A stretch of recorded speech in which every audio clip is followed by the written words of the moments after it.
Ini ada sedikit perkongsian berkenaan dengan Lembaga Hasil Dalam Negeri Malaysia. Hari ini saya bersama dengan Encik Masrun Maslim selaku Pengarah Bahagian Pendidikan Cukai Jabatan Khidmat Korporat Lembaga Hasil Dalam Negeri Malaysia. Assalamualaikum Encik Masrun. Waalaikumsalam Fatin. Salam Ramadan, masih sempat lagi. Salam Ramadan insya-Allah. Okey, kita nak bercakap mengenai LHDN ini kan.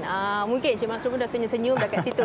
Kita nak tahu jugalah kalau bercakap mengenai LHDN ni mungkin ada ramai yang keliru. Tapi kita nak memberi pencerahan kepada mereka. Mungkin siapakah individu yang perlu melaporkan pendapatan perniagaan kepada hasil sendiri dan juga untuk bagi tujuan cukai pendapatan mereka. Cik Masrun mungkin boleh jelaskan.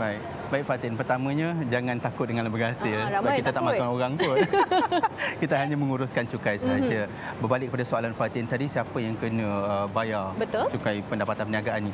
Mereka ataupun individu yang ada pendapatan perniagaan Fatin. Sebagai contohnya kalau dalam konteks sekarang ni kan musim-musim Ramadan ni kan, antaranya peniaga bazar Ramadan lah Fatin. Peniaga bazar Ramadan ataupun bukan peniaga bazar Ramadan sahaja, yang ada pendapatan perniagaan, buka kedai runcit ke, jual nasi lemak ke, YouTubers contohnya ada pendapatan daripada aktiviti dia tu, profesional dia tu. Begitu juga kalau ada paid review. Alamak. Influencer. Saya nak balik pula.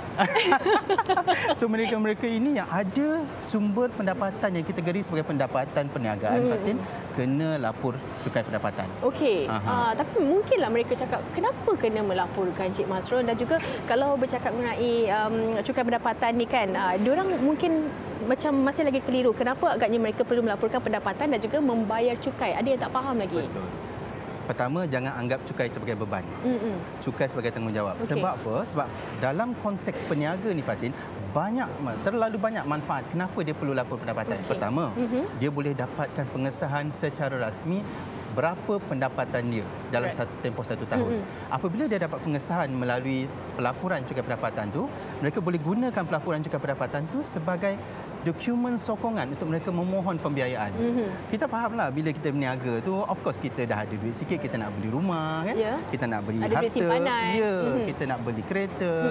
Jadi nak beli kereta takkan nak guna nama orang lain, mesti nak guna nama sendiri. Bila guna nama sendiri mesti ada income ataupun dokumen pendapatan sendiri. So ini yang pihak pembiaya atau pihak bank perlukan. Dan antara biasanya lah dokumen sokongan yang pihak bank perlukan ialah pelaporan cukai pendapatan. So di sini manfaatnya kepada peniaga itu tadi, bila dia laporkan pendapatan dia, dia ada maklumat cukai pendapatan dilapor kepada kerajaan, ada maklumat rasmi pendapatan dia 1 tahun, bank akan lebih percaya untuk memberikan pembiayaan kepada dia. Kira jaminan jugalah untuk mereka. Jaminan untuk mereka, dan yang paling penting Fatin ialah melalui pelaporan cukai pendapatan dan bila mereka bayar cukai pendapatan tu, mereka sama-sama sebenarnya dengan rakyat yang lain untuk membiayai atau membantu membangunkan negara ni Fatin. Betul. Sebab tak ada benda yang percuma di dalam dunia ni. Kan? Kita nak menggunakan sekolah pun kena bayar yuran dan sebagainya, menggunakan hospital dan sebagainya. Ini semua fasiliti atau kemudahan disediakan oleh kerajaan dan semua perlukan duit untuk membiayainya. So daripada mana? Daripada cukai pendapatan. Hasil kebersamaan rakyat sendirilah. Dan mungkin ada juga yang bertanya rata-ratanya bagaimana sebenarnya untuk mereka melaporkan, dan juga mungkin tarikh akhir untuk mereka kita submit borang tu Cik Masrun. Betul, sangat sesuai. Sekarang ni dah hujung bulan 4 kan. So bagi yang peniaga ni sekarang ni simpanlah dokumen perniagaan mereka bagi berniaga tahun ini.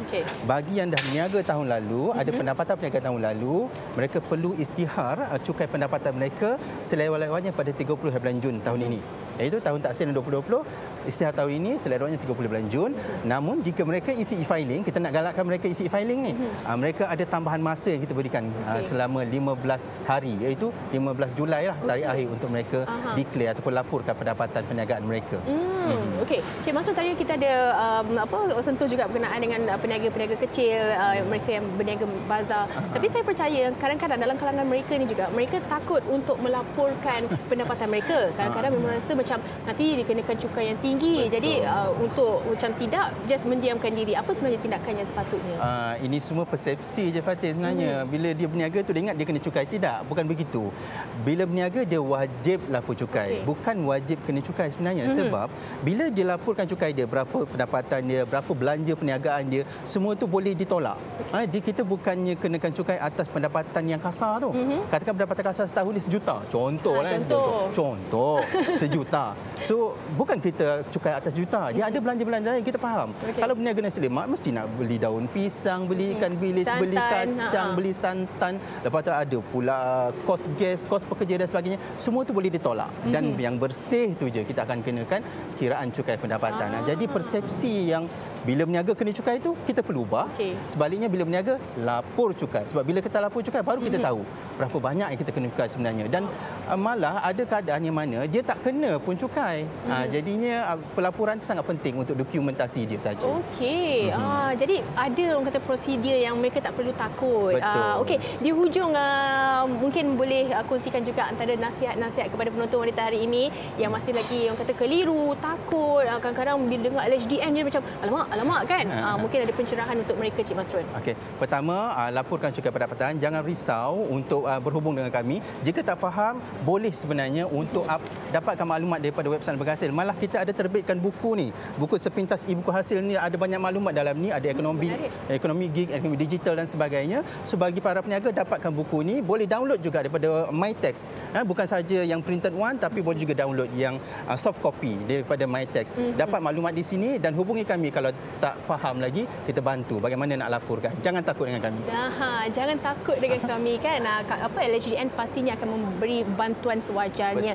Baik, terima kasih kita nak ucapkan kepada Encik Masrun Maslim selaku pengarah bahagian pendidikan cukai Jabatan Khidmat Korporat Lembaga Hasil Dalam Negeri Malaysia.